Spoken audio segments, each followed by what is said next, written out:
Almost Somewhere, Chapter 14. Priorities. Hours later I arrive at the outskirts of Hoi An, passing a ship that was converted into a floating restaurant, and make a mental note to have a meal there when I get the motorcycle sorted out. Having made an online hotel booking the night before, I ride up and down town looking for the road that my hotel is on. For some reason, the hotel's road does not appear on my offline maps. Frustrated, I pull over and activate the 3G function on my phone and then try the online map application. I clench my jaw. I have no data left to go online. Are you lost, honey? I jerk and almost fall off my motorcycle as someone speaks behind me. Turning my head, a woman smiles sweetly at me. I automatically give her an up and down glance. My cheeks redden and I turn red hot as she bats her eyelids. She is dressed to kill in a red evening dress that shows every curve of a slender figure. With her looks and approach, I'm immediately on red alert. Is she a working girl? And if so, am I going to be busted for talking to her? Prostitution is legal in Bangkok, but not here. I scan the perimeter for cops. I've heard horror stories of guys being busted for being with underage girls and prostitutes. I have nothing against prostitution. It is their lives. I do, however, object to spending time in an Asian prison. What is your hotel's name you're looking for? She asks and comes up right against me. Sweet perfume tingles my nose. Her naked thigh is warm against my right hand. I have no hotel, but I'm looking for this road. I respond and only show her a note of a street name I made on my iPhone. I'm reluctant to give her my hotel name. That road is wrong. The road you are looking for has been renamed and there's 2 roads from here. Head back and turn right at the light and then 2 roads up. You will find your road, she says. Thank you. After you check into your hotel, come and see me. I will take care of you. She smiles and hands me a business card while pushing out her chest, giving me a good view of her cleavage and well-formed breasts. I shift uneasily in the seat as things start to stir in my pants. I'm alright, thank you. I will manage. You're sure? My shop makes the best custom suits and wedding dresses in Hoi An. Her answer wipes all the expression from my face. I stare at her blankly and then give her a nod before riding off. Custom suits and wedding dresses? Out here in Vietnam? I shake my head. I'm sure I will find more than suits if I go to the address on the card. What shop would make custom suits and wedding dresses out here? My jaw drops as I pass a line of tailor shops with mannequins dressed in expensive suits and wedding dresses. Pulling up to one shop, I inspect the inside and all looks legit. Do you need a suit? A man asks as he comes out of a shop. Not right now. However, can you please tell me why there are so many tailors in town? Do you not know? Hoi An is famous all over Vietnam for their suits and dresses. No, I did not. Thank you.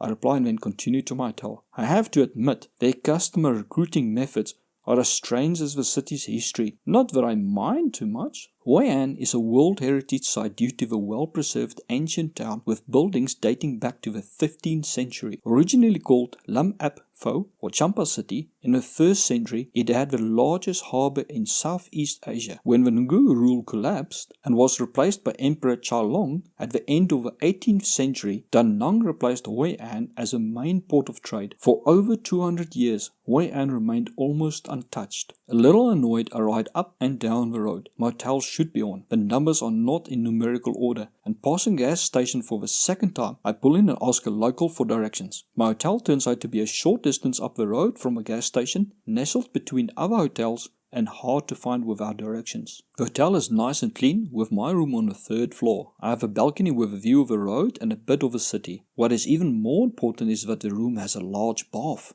A restaurant is situated right across from the road, and my stomach pleads for me to top it up. But I have more urgent matters, a mechanic to fix a motorcycle, and having my clothes washed. I quickly bundle my washing into a plastic bag and head to the reception desk. Almost all hotels in Asia have washing facilities. A signpost at the reception desk proves me right. Hi, can I get these back tonight? I ask the lady at the reception as I hand my clothes in. In Cambodia, they have 1-hour express services all over. No, 24 hours. I will pay extra. It is also an option in Cambodia if you're in a hurry. Only 24-hour service. She replies again. I start to worry as I only booked for 1 evening. Will I get my clothes back in time for when I need to check out tomorrow morning? So when can I get my clothes back? Tomorrow this time. I look at the time. It is almost 4 p.m. I have no clean clothes and the city looks interesting. Maybe I should stay another day. I planned on leaving tomorrow morning. If I can only get my clothes tomorrow evening, I will need to stay another day. Your room is available for another day. Would you like to reserve it? The lady asks without missing a beat. Might as well. I give in and then continue. Do you know where I can find a mechanic for my motorcycle? Down the road on the right. The lady answers and points to the left. Thank you. I give her a fake smile and leave. I know that they can get the washing done in an hour.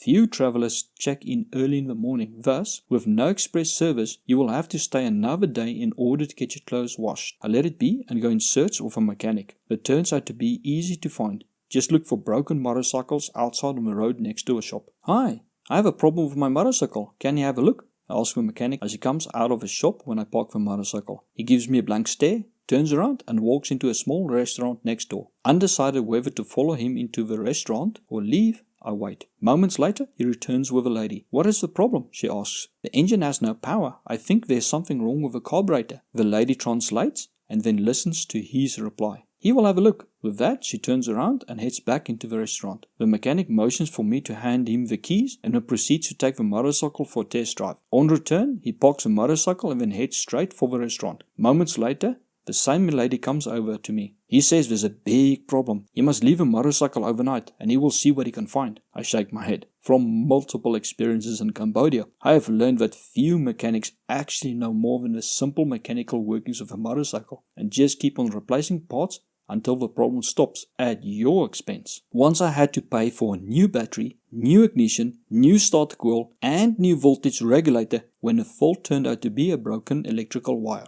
Every part they put on, even just to test, you are charged for. An equally annoying habit of mechanics is to randomly cut electrical wires and short them out against a chassis to see if there is power. This is due to a few of them owning a voltage tester. In the end, you end up with a bunch of cut wires that are hastily twisted together and bound to give problems later. I only want the carburetor stripped and the fuel filter replaced. I inform the server that is ready to leave. Nodding, she translates for me and then leaves when the mechanic gives me the thumbs up. I pull a broken chair closer and I'm just about to sit down when the mechanic starts to take the air filter box apart. No, I say and wave my arms. Confused, the mechanic looks up at me, pulls his shoulders up and then continues. Slightly annoyed, I go next door and find the lady that translated for me earlier. Reluctantly, she follows me back to the mechanic. Please tell him that the air cleaner is not a problem. It was replaced 200 kilometers ago in Yamaha in Dalat. I want him to clean the carburetor. She translates for me and he responds with a string of Vietnamese. He says he will find the problem but needs time. She translates, annoyance dripping from her voice. I'm sure he has said a lot more. All the while, the mechanic is still taking the box apart. With a huge grin, he rips the cover off, surely expecting to find a clogged up air filter. His face drops as he pulls out the brand new genuine Yamaha air cleaner. I can barely contain my laughter at his expression. His next move wipes the smile from my face. With the air cleaner off and the engine not running, he starts adjusting the carburetor settings. I almost explode. Have been down this road before. Almost every roadside mechanic wants to tune the carburetor. And when they mess it up and the motorcycle doesn't want to start, they proclaim it is broken and needs replacing. I had one detune my motorcycle when I took it in for a blown taillight bulb. By now, the lady has returned to the restaurant and I head over to call her back. By the time we return, he had adjusted the carburetor so far out, the engine refuses to start. His answer to that is to pull the spark plug out. Confused, he scratches his head as he turns a brand new spark plug around in his hand. To my horror, he walks over to an Emerald wheel with a wire brush, basically a fixed bench grinder with a wire brush wheel at one end, and starts to polish the spark plug. I explode and have the lady stop him. The steel wires going at high speed over the plug electrode magnetically charge it, causing the spark plug not to work correctly.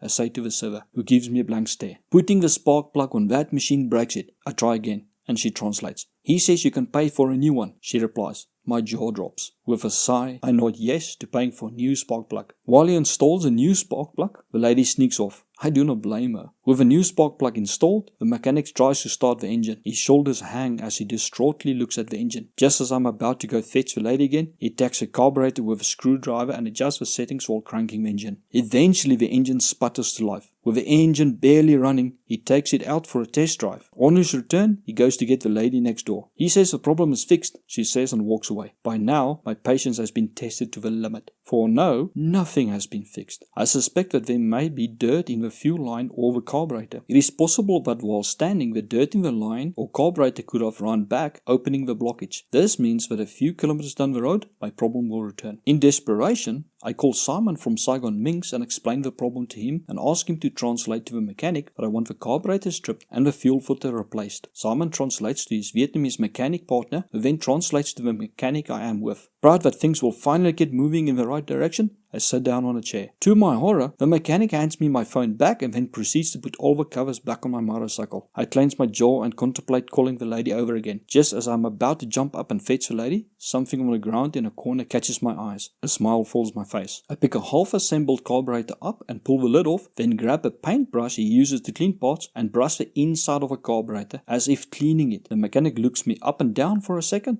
then nods his head, turns around, climbs on his motorcycle and drives away. Speechless, I just watch him ride off, not knowing where he's going. I hope that he's bringing someone who knows more about carburetors than him. It is clear he knows very little, but as normal in Asia, they keep face and will seldom admit they do not know something. If you push them more, they start to get nervous and smile and joke a lot. This guy can be a stand-up comedian by the amount of smiles he gives me and jokes in Vietnamese, he tells me. 10 minutes later, he returns and heads directly to the restaurant to fetch the lady. They have no new carburetors in stock, the lady translates and then walks away. I shake my head. I had enough of this bull. The mechanic gasps as I grab some of his tools and strip the motorcycle myself and remove the carburetor. With jaw hanging, he watches in amazement that I actually know what I'm doing. With the carburetor off, I disassemble it and then show it to the mechanic. His face lights up upon seeing dirt and sand in the bottom of a float bowl. Excitedly, he grabs the carburetor and proceeds to blow it out with a compressor. While he is busy with the bottom part of the carburetor, I inspect the top part. The carburetor is different from the ones normally found on small motorcycle engines. This is a constant velocity carburetor. Although it has a piston with a needle attached to the bottom like many small engine motorcycles, the piston is not controlled by the throttle cable like normal. In this case, the throttle cable has no direct contact with the piston but controls a vacuum opening. The piston's up and down movement is controlled by vacuum. I test each diaphragm, but they all check out, as do the vacuum passages. I now know that the problem lies in that the piston is not moving all the way, causing the throttle not to open. But as to why it does not move as it should, I have no idea yet. It is possible the dirt may have blocked the vacuum channel and fell out without me noticing it. With the carburetor cleaned, the mechanic installs it and fires up the engine. My heart sinks joyfully as the engine revs smoothly and settles into a smooth idle. Excitement fills my body. Awesome. I'm ready to take on Vietnam again. I feel like hugging the mechanic. With a smile on his face, the mechanic replaces the engine panels. As the mechanic puts the last fairing panel back, I for fun try to start the motorcycle again. The mechanic's face drops as the engine turns over but fails to start. He almost topples the motorcycle as he jumps up and grabs the controls from me. His eyes widen with each failed attempt on starting the engine. After a few attempts, he gives the motorcycle a once overlook and then tries to start the engine again. Click,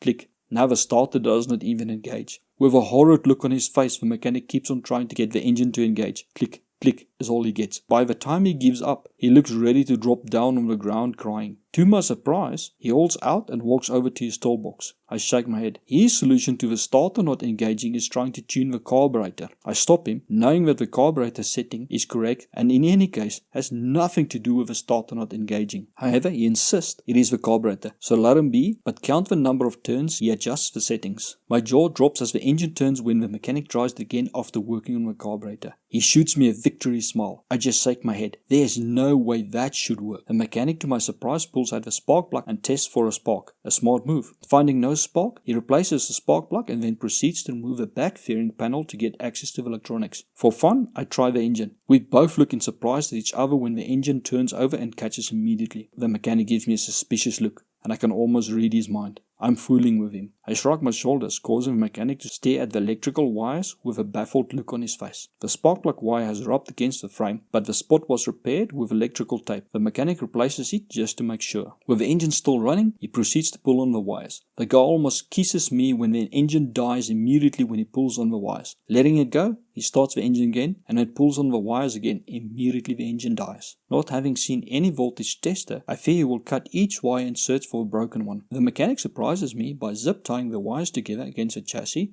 and then wrapping electrical tape over it all. After replacing the back panel again, he tests the engine. With the engine running, he goes over to get the lady to translate. $8. He is closing now. The lady translates and leaves. I bite my lip. The engine idles almost at half throttle. I let it be, knowing I can adjust it myself later. The fact that the electronics was not properly fixed worries me a bit, but at least I know where to look for the problem. The power loss problem is the thing that worries me more. but for now I let it be. As I ride away, I contemplate on my options. Clearly the motorcycle has multiple issues that are now all getting worse with a long and hard ride. Is it wise to continue, or should I sell the motorcycle here while it's still running smoothly? I have done some awesome mountain rides and had loads of fun. Is it really worth going on? After a short test ride, I return to my hotel where I find a number of backpackers outside. I strike up a conversation and learn that Hoi An is actually a favorite place for backpackers to both start and stop their trip. Some ride down from Hanoi to Hoi An, while others ride up from Saigon or start at Hoi An and go either way. This adds to my thought of selling my motorcycle. With so many backpackers around, I will have no problem selling it. Having paid $350 for it and seeing the scrap motorcycles being sold for $400, mine would be a bargain at $300 even with the issues. Your washing is ready, the receptionist informs me as I enter the hotel. But I thought you have no speed service. I'm a bit annoyed as I already booked an extra night. Oh no, we made extra for us. You said you will pay extra. The receptionist smiles, knowing she conned me. I thank her, take my clothes and head to my room, where I change into fresh clothes. As I paid for another night, I might as well give my clothes that I have on in to have it washed as well. I quickly head downstairs and add my clothes in, and then return to my room for a nice bath. As the bath is filling, I stand on the balcony and watch 4 backpackers unstrapping their backpacks from their motorcycles, having just arrived. With the bath filled, I slip into a muscle-relaxing bliss. Tomorrow, I will ride around doing sightseeing and decide after giving the motorcycle a full test run if I will continue with the trip. Soft music from my iPad fills the air as I close my eyes. Half an hour later, my iPad beeps with a message. It's from an online game that I've been playing off and on for months. You build a team and then join a league and fight other leagues.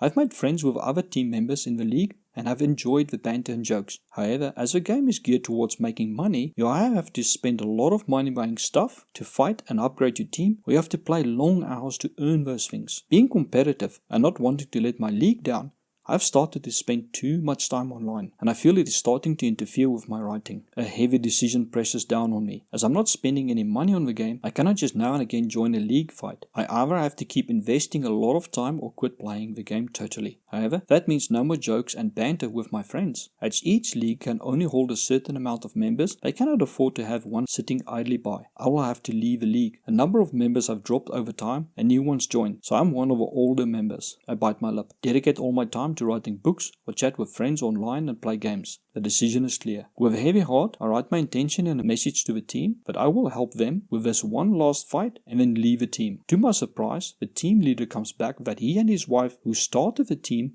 are leaving as well and actually want to make me team leader. I thank him but decline. I have to prioritize my time. 2 other all team members say, well, if we are leaving, then they are leaving as well. Then something strange happens that I did not expect. Some of the younger members start to call us names and blame us for deserting the team and dropping them. I cannot believe the reactions from these new members. They are taking the game personally, as if their lives depended on it. The way they respond sounds like we are traitors. I try to reason with them, but soon realize there is no reasoning with them. With sadness at how it ended, I get the email address of the friends whom I want to keep in contact with, and then delete the account and game entirely. This trip has already brought more changes in my life than I have ever expected. I slip back into the water but feel so utterly alone. My heart is in my throat, and tears threaten to join the bath water. Not being a drinker or party person, I have only made one friend in Siem Reap and see him very little as he is busy building a house. Although I have more friends online, I was in constant contact with these guys in the team every day. In addition, we shared a team spirit together as we fought battle after battle online while messaging tactics to each other during the battles. Now that is gone. For a game junkie and computer person, it is torture, made worse in the way it ended, with my spirit totally crushed. Doing another 1,000 odd kilometers on a mechanically suspect motorcycle is not something I feel like doing. Thank you for watching.